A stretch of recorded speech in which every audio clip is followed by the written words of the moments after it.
नमस्कार. आस्था लर्न्स या आमच्या एज्युकेशन चॅनलमध्ये सर्वांचं स्वागत.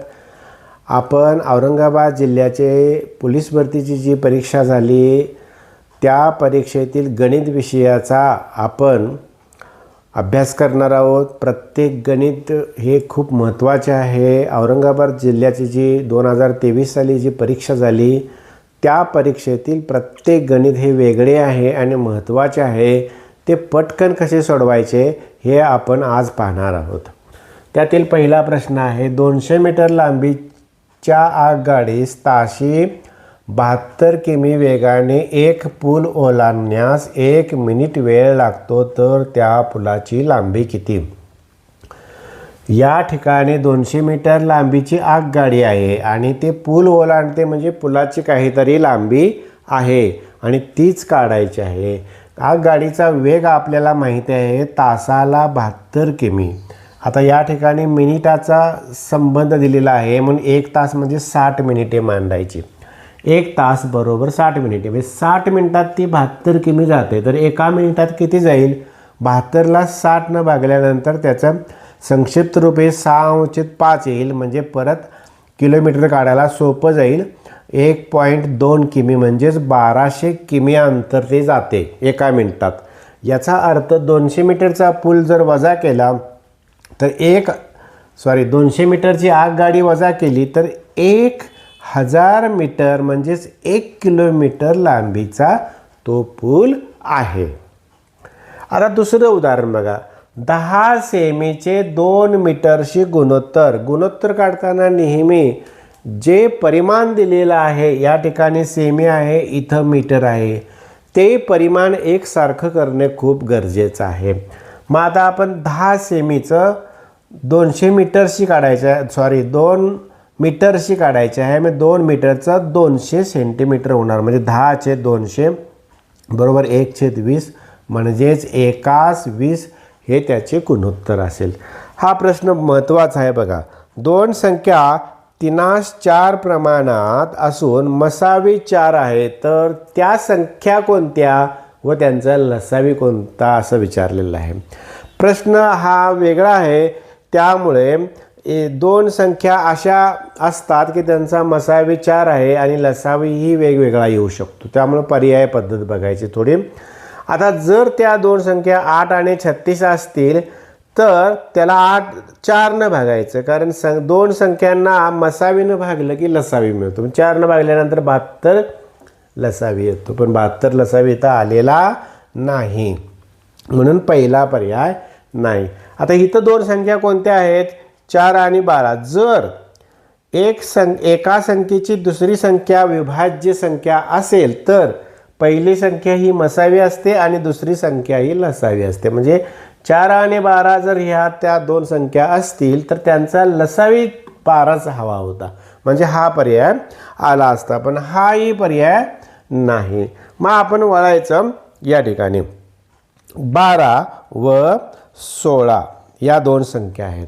या 2 संख्यांचा लसावी 48 येतो का बघायचा.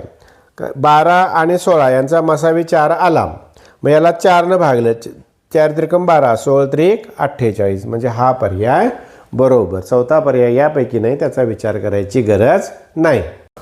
16,807 या संख्येचा 1/5 बरोबर किती? आता पर्याय आहेत 3, 5, 13, 7. म्हणजेच एका संख्येचा 5वा घात आणि त्याचा 1/5 केलं तर ती संख्या आपल्याला मिळते.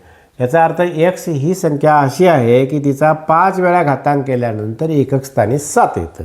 मग आता पर्याय जे दिलेले आहे त्याचं कोणत्या संख्येच्या गुणाकाराचे एकक स्थानी 7 येतं ते पाहूया. आता जर 3 असेल या ठिकाणी x म्हणजे, तर मग 3 त्रिक 9 आलं, 9 त्रिक 27 आलं, 27 त्रिक 81 म्हणजे 1 आलं आणि 1 त्रिक 3 येतं एकक स्थानी म्हणजे 3 हा पर्याय नाही. मग 5 आहे का? 5 कितीही वेळा गुणलं तरी एकक स्थानी 7 कधीच येणार नाही. 3 हा पर्याय येत नाही म्हणजे 13 पण येणार नाही. 13 5 वेळा घेऊन गुणाकार केला तर एकक स्थानी 7 येणार नाही, म्हणजेच ती संख्या ही 7च आहे. 7चा 5वा घात बरोबर 16,807. त्याचा 1/5 बरोबर 7. म्हणून पर्याय क्रमांक डी. असं म्हणजे आपण नजर फिरवून हे उत्तर काढू शकतो. पंचकोनाच्या सर्व अंतर्कोनांची बेरीज किती? या प्रकारचं उदाहरण मी तुम्हाला समजावून दिलेलं आहे की काहीही करावं लागत नाही. त्रिकोण, चौकोन, पंचकोन असं जर असेल तर त्रिकोण म्हणजे 18चा पाढा म्हणायचा, म्हणजे 18 आणि 0 द्यायची. चौकोन म्हणजे 18 दोन्ही 36 आणि 0 द्यायचे. पंचकोन म्हणजे 18 त्रिक 54 आणि 0 द्यायचं. म्हणजे त्रिकोणाच्या सर्व अंतर्कोनाची बेरीज 180, चौकोनाच्या सर्व अंतर्कोनांची बेरीज 360 आणि पंचकोनांच्या सर्व अंतर्कोनांच्या मापांची बेरीज 540. म्हणजे या प्रश्नाचं उत्तर 540 आहे. यापुढेही असंच करता येतं. पी या नळाने पाण्याची 3 अंशे टाकी भरण्यास 18 तास लागतात, तर ती टाकी पूर्ण भरण्यास अजून किती तास लागतील?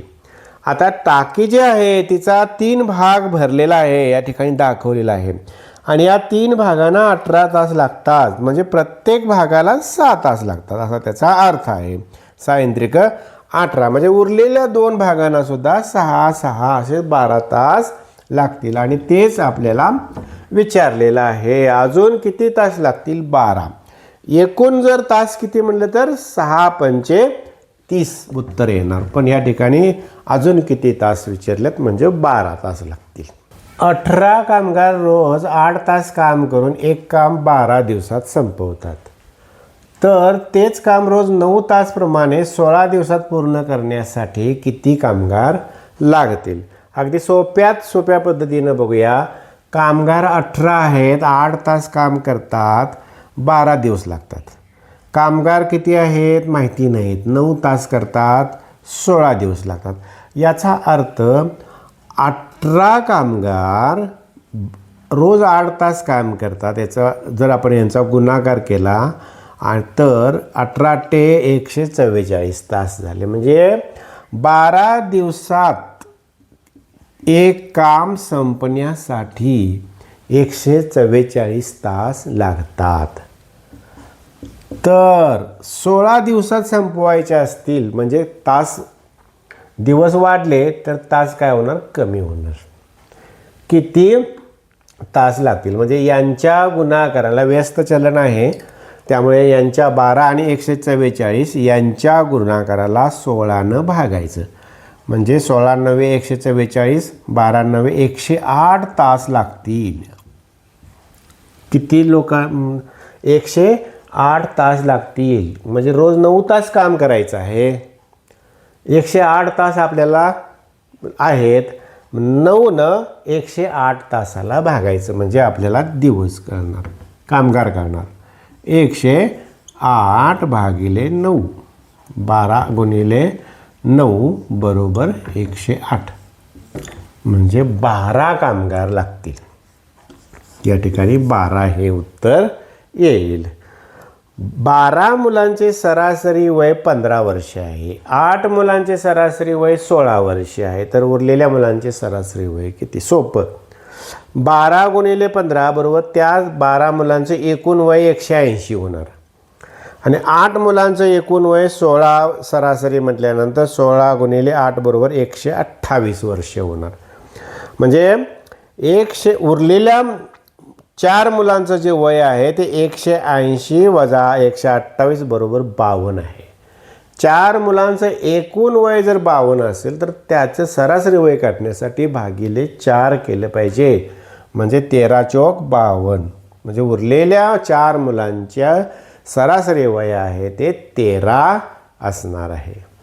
एक मुलगा त्याच्या घरापासून वळून दक्षिणेकडे 23 मीटर जातो. जसं लिहिलेलं आहे तशी कृती करायची. हे त्याचं घर आहे. तेथून तो दक्षिणेकडे 23 मीटर आला. तेथून तो पूर्वेकडे वळून 12 मीटर जातो. लगेच पूर्वेकडे इकडे 12 मीटर आला. तेथून पुन्हा तो उत्तरेकडे 18 मीटर जातो. उत्तरेकडे म्हणजे वरच्या बाजूला. इथे 18 मीटर आहे, म्हणजे याचा अर्थ इथं पण 18 मीटर आहे. गेला. आता 18 आणि इथं राहिले 5, म्हणजे हे अंतर आहे 5च, हे लक्षात ठेवायचं. तर मूळ ठिकाणापासून म्हणजे येथून इथं आलेला आहे तो किती अंतरावर असेल. असं त्रिकोण झाला, काटकोन त्रिकोण. हे अंतर 12 आहे, म्हणजे हे 12 आहे. 5, 12 काटकोन त्रिकोणाच्या त्रिकुटानुसार हे अंतर 13 आहे, म्हणजे तो 13 मीटर अंतरावर मूळ ठिकाणापासून आहे. अशा प्रकारच्या उदाहरणामध्ये काटकोन त्रिकोणाचे त्रिकूट असतात, हे लक्षात घेतलं पाहिजे. आता हे पुढचे गणित पहा. एका पंख्याची छापील किंमत 2500 रुपये आहे आणि दुकानदाराने शेकडा 12 सूट दिली, तर तो पंखा किती रुपयांना विकला. म्हणजे 2500चा 12% सूट म्हणजे 300 रुपये त्याला सूट दिले. म्हणजेच 2500तून 300 वजा करायचे, म्हणजे 2200 रुपये त्याचं उत्तर येईल. त्यानं दुकानदारानं तो पंखा 2200 रुपयाला विकला. 4/5 मध्ये किती मिळवल्यास 5/4 येतो. याचा साधा अर्थ आहे 2 मध्ये किती मिळवल्यास 5 येतो. म्हणजे 2 मध्ये किती मिळवल्यास 5 येतो हे काढण्यासाठी 5तून 2 वजा केलं पाहिजे. त्याच पद्धतीनं 4/5 मध्ये किती मिळवल्यास 5/4 येतो. म्हणजे 5/4 मधून 4/5 वजा करायचं. यांची वजाबाकी करताना या संख्या पाहिल्या तर यांचा लसावी 20 येतो, म्हणून याला 5 न गुणायचं. 25 आलं, 5×5 25 आणि याला 4 न गुणायचं. 4×4 16, 16 25 वजा 16 बरोबर 9 आलं आणि लसावी 20. 9/20 केल्यानंतर याच्यामध्ये 9/20 केलं की उत्तर 5/4 येतं. आता ABCDE या 5 क्रमागत संख्या आहेत आणि त्यांची सरासरी 66 आहे. तर त्यातील B आणि E या संख्यांचा गुणाकार किती. या संख्या क्रमागत आहेत आणि सरासरी 66 आहे. याचा अर्थ त्या संख्या या 64, 65, 66, 67, 68 याच असल्या पाहिजेत.